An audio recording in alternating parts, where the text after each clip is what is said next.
Radhe Radhe everyone, তোমরা কেমন আছো? আশা করছি সবাই ভালো আছো আর আমরাও খুব ভালো আছি। তো এই ভিডিওটা না গত বছরের অংশুর জন্মদিনের ভিডিও। তো সেদিনকার সকালবেলাও ছিলাম আমি বাপের বাড়িতে, কিন্তু তারপরে ছোটো মামা বাইকে করে আমাদের দিয়ে গেল আমার শ্বশুরবাড়িতে। আস্তে আস্তে প্রায় 9:30 বেজে গেল, তারপর মামা আবার চলেও গেল। তো যখন দেখলাম সবে 9:30 বাজে, সেই জন্য তাড়াতাড়ি টোটো ঠিক করে প্রত্যেক বছরের মতো অংশুর জন্মদিনের দিন ভগবানকে পুজো দেওয়ার জন্য, মানে ভগবানের সেবা দেওয়ার জন্য আমরা চলে গেলাম হবিবপুরে। তো ওয়েদারটা না খুবই সুন্দর ছিল, মানে হালকা হালকা বৃষ্টি। তো আসার সময় 2-3 জায়গায় আমাদের দাঁড়াতে হয়েছে, একটু হালকা বৃষ্টি হচ্ছিল বলে। তো যাই হোক, আমরা পৌঁছেও গেছি। প্রথমে ভগবানকে দর্শন করে নিলাম, তারপর অংশ দেখো এখনই চারদিকে ছোটাছুটি শুরু করে দিয়েছে বাইরে এসে। তো যাই হোক, ও হবিবপুরে আসলেই প্রথমে ভগবানকে দর্শন করেই চলে যায় গোশালায়। দেখো এখনও দৌড় দিচ্ছে, ওই যে ওখানে গোশালা রয়েছে। কিন্তু অংশুর সেদিন কপালটা খারাপ ছিল, কারণ কোনো গোমাতাই ওখানে ছিল না, শুধু 2টো বাছুর ছিল। তো যাই হোক, ও ওটা দেখে আনন্দ পেল। প্রথমে কিন্তু আমি ভগবানকে দর্শন করেই আগে কুপন কেটে নিয়েছিলাম, কারণ আস্তে আস্তে অনেকটাই লেট হয়ে যাচ্ছিলো। সেই জন্য এখানে যেমন প্রসাদ পাওয়ার জন্য কুপন পাওয়া যায়, সেরকম ভগবানকে ভোগ লাগানোর ইচ্ছে থাকলে সেখানেও কুপন দেয়। মানে নাম, গোত্র এইসব লিখে দিতে হয়, আর কার নামে পুজো দেওয়া হচ্ছে সেটাও লিখে দিতে হয়। তো যাই হোক, আমরা সেই কুপনের কাজ করেই আগে অংশুকে নিয়ে একটু বাইরে বেরোলাম, কারণ ও এক জায়গায় বসে থাকার মানুষ নয়, সেই জন্য। আর মা কিন্তু এই মন্দিরের মধ্যেই বসে আসছিল, আর সেখানে সুন্দর হরে কৃষ্ণ নাম কীর্তন হচ্ছিল, আর আমি চারদিকে অংশুকে নিয়ে ঘুরছিলাম। তো যাই হোক, এরপর হলো ভোগারতি, আর ভোগারতির পরেই আমরা প্রসাদ পেয়ে নিলাম। আর এখানে প্রসাদ পাওয়ার জন্য কুপন কাটতে হয়, আর মন্দিরের ভেতরে কিন্তু ভগবানের ভোগ লাগানোর জন্য কুপন কাটতে হয়।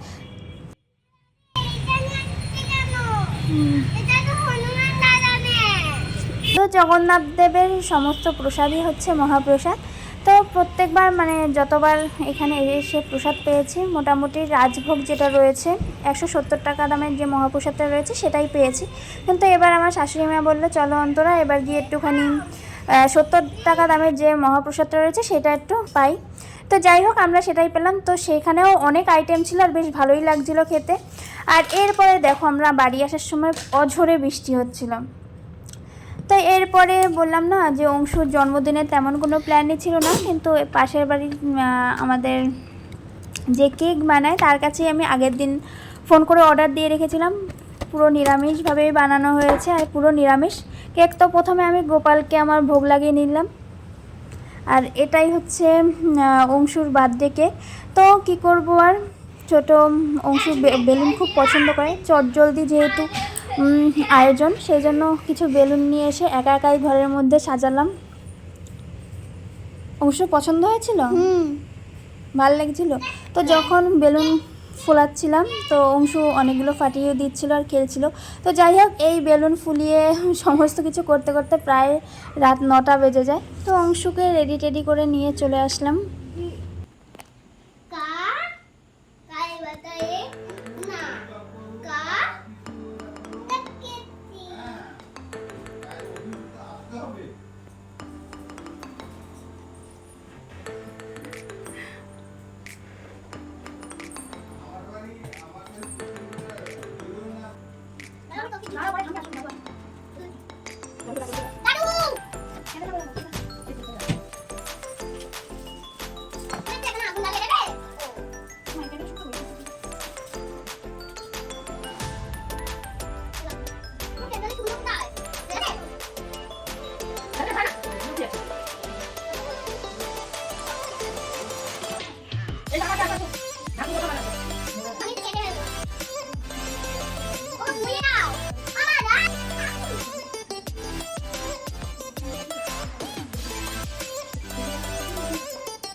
কত টাকা দিয়েছে দাদু?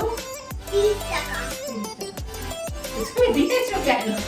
ক্যামেরা অনেক 50। অনেক বেশি। ক্যামেরা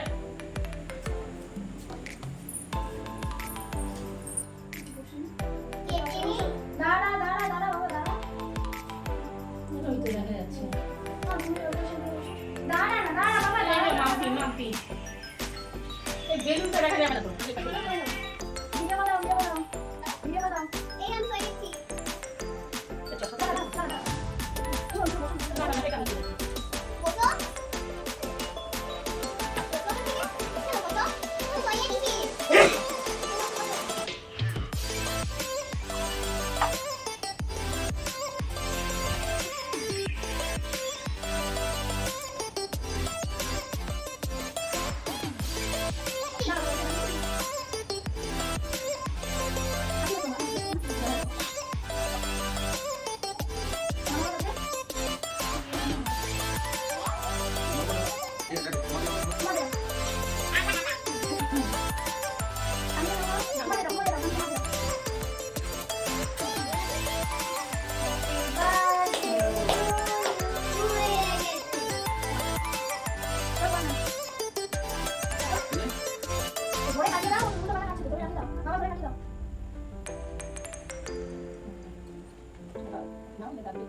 আমি খাওয়া দাও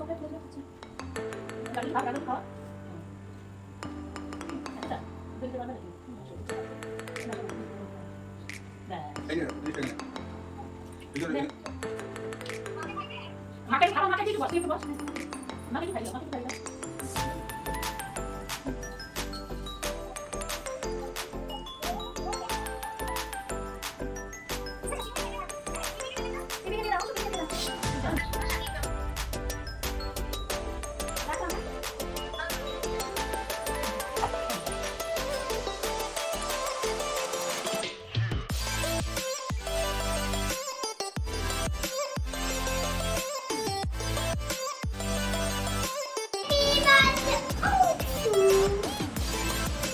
তো ধান দুব্য দিয়ে অংশুকে আশীর্বাদ করার পরে কেক কাটাও কমপ্লিট হয়ে গেল।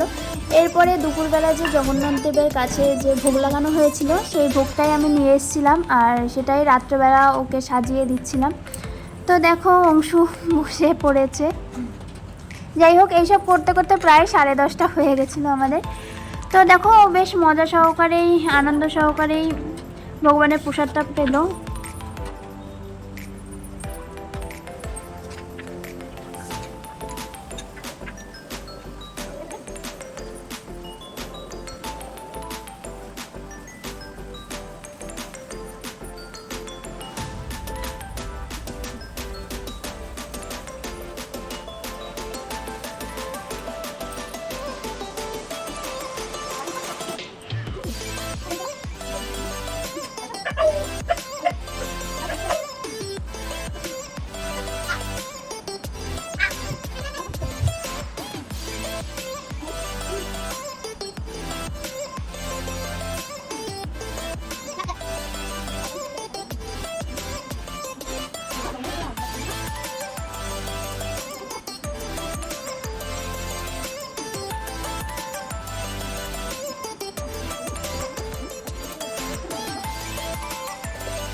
তো এভাবেই ভগবানের নাম নিয়ে আনন্দ মজা করে আমাদের অংশুর জন্মদিনটা শেষ হয়ে গেল। তো আজকের মতো টাটা।